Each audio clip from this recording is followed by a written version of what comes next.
Quand on parle de fierté dans les animés, on pense directement à Vegeta. C'est un personnage très apprécié par les fans et qu'on a suivi tout au long de l'animé après qu'il soit apparu.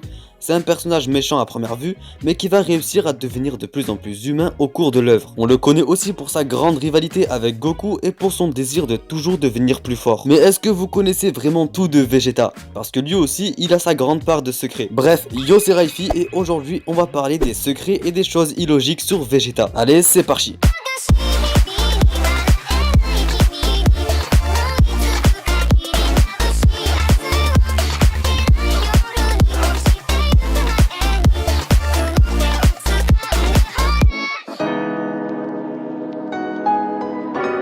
Alors ça, c'est pas vraiment un secret, mais c'est toujours bon à savoir, Vegeta, c'est un tueur en série. Quand il est arrivé sur Terre, il a tué des citoyens d'East City. Et quand il est devenu Majin Vegeta, il a tué le public du tournoi mondial des arts martiaux. Alors tu vois là, c'est déjà très sombre. Il a tué beaucoup de gens et il est quand même considéré comme un héros par la suite. Mais ce qui rend les choses encore plus sombres, c'est le fait que le monde ne sait même pas que Vegeta, c'est un putain de meurtrier de masse. Alors ouais, la plupart des gens ont été ramenés à la vie et grâce au Dragon Ball, les péchés de Vegeta ont été effacés. Mais ça enlève rien à l'horreur qu'il a fait.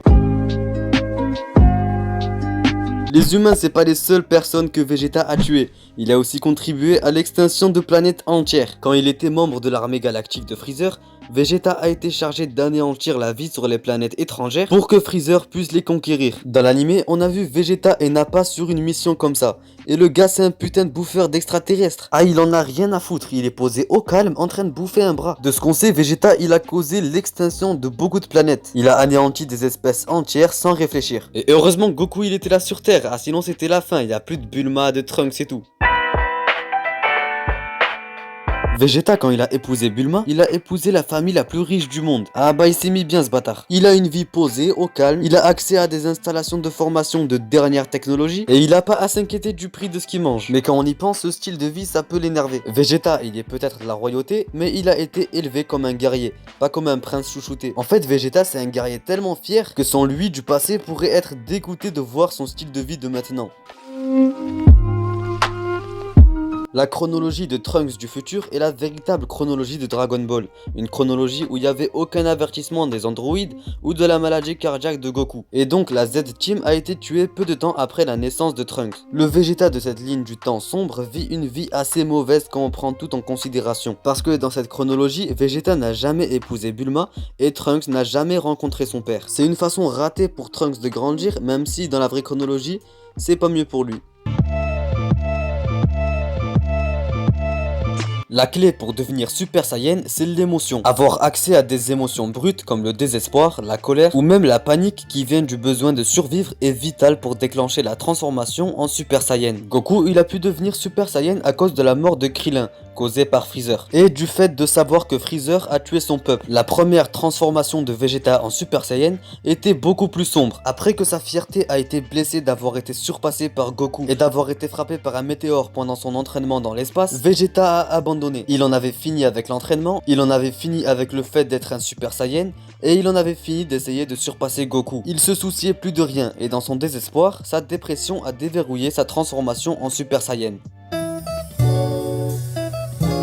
A chaque fois que Vegeta est blessé ou qu'il s'apprête à faire du sale, il dit qu'il est le prince de tous les Saiyans. Mais techniquement, c'est plus vrai. Parce qu'en fait, après la mort de son père, Vegeta c'est maintenant le roi de tous les Saiyans. Même si ça signifie juste lui, Goku et ses enfants. Et en fait, ça rend le truc drôle parce que personne n'est là pour le corriger. Après, la raison, c'est peut-être que Vegeta est tellement fier d'être un prince que si quelqu'un lui disait le contraire, il pourrait même le tuer. C'est soit ça, ou alors il veut pas vraiment prendre la position de roi. Peut-être pour fuir sa responsabilité. Mais bon, ça aurait pas de sens parce qu'il aurait que Goku sous ses ordres.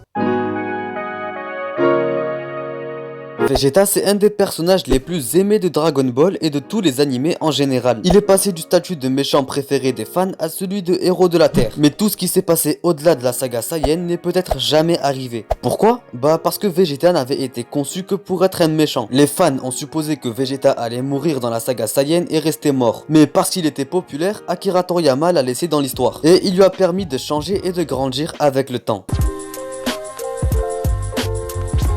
Vegeta essaie toujours de surpasser Goku, il essaie toujours de dépasser les limites que Goku a franchies avant lui. C'est une partie importante du caractère, de la personnalité et de la motivation de Vegeta. Et ça agit comme la force motrice derrière toute sa formation. Mais Goku, il est peut-être plus fort en énergie, il a jamais battu Vegeta dans un combat. Dans tous leurs combats, Goku il avait besoin d'aide pour gagner contre Vegeta, comme quand Yarejobe lui coupe la queue, ou alors c'est tout simplement Vegeta qui gagne, comme dans la saga Majin Buu. Après c'est vrai que Goku retenait le Super Saiyan 3, mais Vegeta était toujours capable de le battre.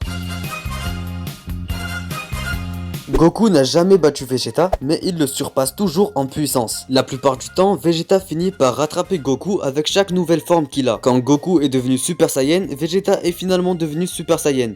Et on peut dire la même chose du Super Saiyan 2, Super Saiyan divin et du Super Saiyan bleu. Mais il y en a un que Vegeta a complètement sauté, c'est le Super Saiyan 3. Vegeta n'a jamais dépassé un Super Saiyan 2. C'est la seule forme que Goku a obtenue que Vegeta n'a pas encore atteinte. Mais bon, après on dirait que la forme est devenue inutile avec l'introduction du Super Saiyan bleu. Et ça explique sûrement pourquoi Vegeta n'essaie pas de l'atteindre. T'as entendu la réplique des millions de fois, ça a fait l'objet de beaucoup de mèmes et c'est rentré dans l'histoire de l'anime et d'internet comme l'une des phrases les plus mémorables de tous les temps. C'est plus de 9000. C'est peut-être la phrase la plus célèbre de Vegeta dans tout Dragon Ball Z. Mais le truc, c'est que c'est totalement faux. Quand Dragon Ball Z est arrivé pour la première fois en Amérique, les voix ont été enregistrées par un studio qui était connu pour ses erreurs de traduction. Et cette phrase, c'était l'une d'entre elles. Dans l'épisode japonais original, Vegeta a déclaré que le niveau de puissance de Goku était plus de 8000. Et dans la traduction, ça a augmenté. Mais même avec cette erreur, quand ça a été dupliqué pour Dragon Ball Z Kai, ça a été conservé à 9000 en hommage aux fans. Bref, c'est la fin de la vidéo, j'espère qu'elle vous aura plu. Si c'est le cas, n'hésitez pas à lâcher le pouce bleu, à vous abonner à la chaîne si c'est pas encore fait, et à activer la cloche des notifs pour recevoir toutes mes nouvelles vidéos. Venez aussi me suivre sur mes réseaux que je vous mets dans la description, et n'hésitez pas à rejoindre mon serveur Discord que je vous mets aussi dans la description. Je lis tous les commentaires, donc voilà, dites-moi votre avis et je vous répondrai. Bref, sur ce, c'était Raifi, sayonara.